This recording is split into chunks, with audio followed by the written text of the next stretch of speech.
Ready to go? Are we ready to go? Alright, let me just check. I've got 3 to go. I'm good. Alright, have we got any RV fans here? They're the same fans as before. Who's he been paying? No, that's not true. That's not true. Alright, this is the first time that he's ever performed on this stage. Isn't that exciting? Isn't that wonderful? Okay, ladies and gentlemen, boys and girls, children, mothers, uncles, please put your hands together for the wonderful Abby Hanshaw!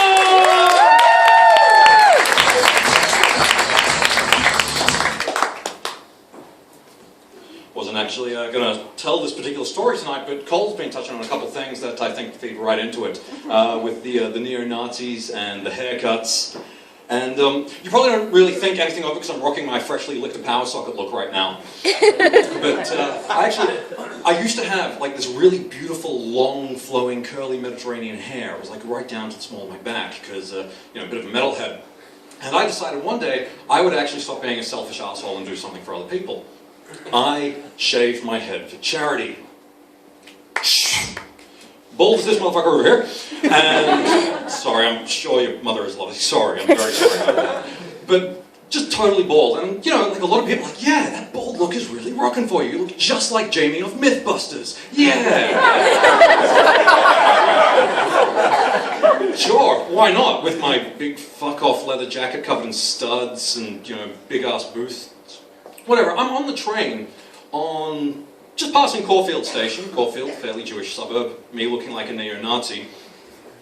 I was raised Orthodox Jewish, and this guy who's also a skinhead in a puffer jacket with a whole bunch of Southern Cross patches and skull patches, gets on the train, looks around, spots me. Lots of empty seats, sits directly opposite me. Like this close.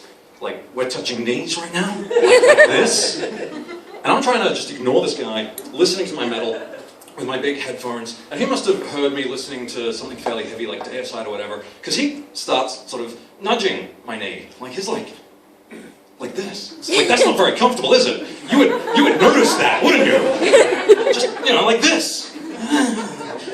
Not comfortable. And after 2 stations of this, I managed to ignore this guy all the way up to Armadale. I'm like, what? It's like, I think you should come to some of our meetings.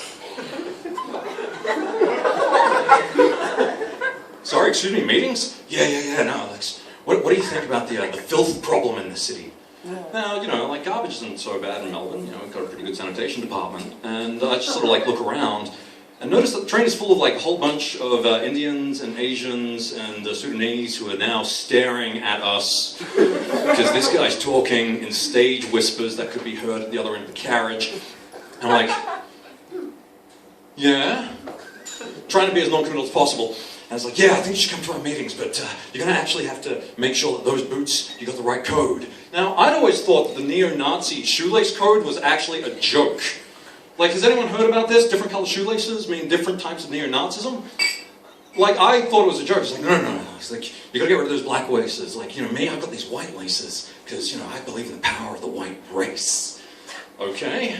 Yeah, if you want to stomp some faggots, get some pink laces. And if you're gonna curb stomp a gook, you get some yellow laces.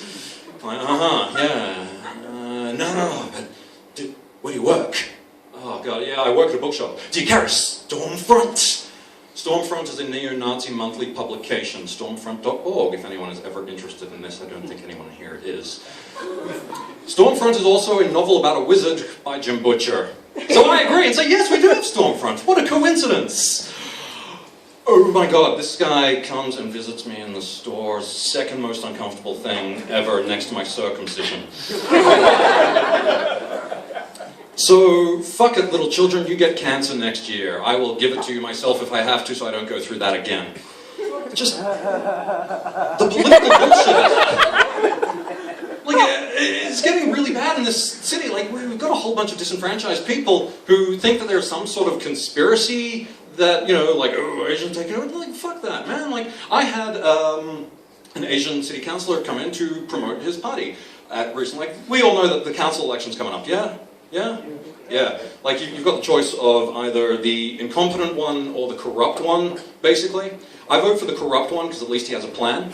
But yeah, no, this, fairly posh-looking Asian gentleman comes into my store and, comes up to the counter and it's like, "Hi, I'm John So." "Hey, I'm actually getting canvassed. Cool. Like, I don't have a baby for him to kiss or anything, but that's fine." It's like, "Oh, yeah. Your dad is my bro. Yeah.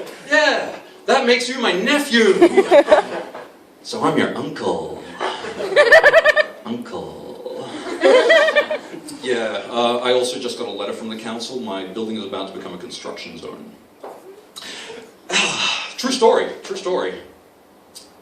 Happened to a friend of mine. And this guy's about 6 foot tall, broad-shouldered, red hair, beard, glasses. Just sitting there, once again, minding his own business, gets a text message. And what is the weirdest text message you have ever received? Think about that. Think about that very carefully. Because this text message is, "My boyfriend likes it when I poke his ballsack up his ass while we fuck." Is that normal? Now, we're sitting with a couple of friends on the train at the time, and we decide to take this to the panel. So we're like, "Is that normal?" "No, I don't know, we're into some pretty kinky shit, but I wouldn't poke my ballsack in my ass." I know about cock and ball torture, with like a little restricted device and the leather cuffs, but like all the way up the ass, how does it even stretch there? Oh, like this puppetry of the penis guys, they often use their scrotums as aprons on their stage show. "Okay, yes, it can be done, sure. What? Yes, it is normal." Cool, problem solved. 3 minutes later, we get a text back. "Well, seeing as I just agreed that it's normal, he now wants to shove his balls up my ass while we're fucking. He says it's full dog style. Then he wants me to suck them once it comes. Should I say yes?" To the panel, Mike and Dan.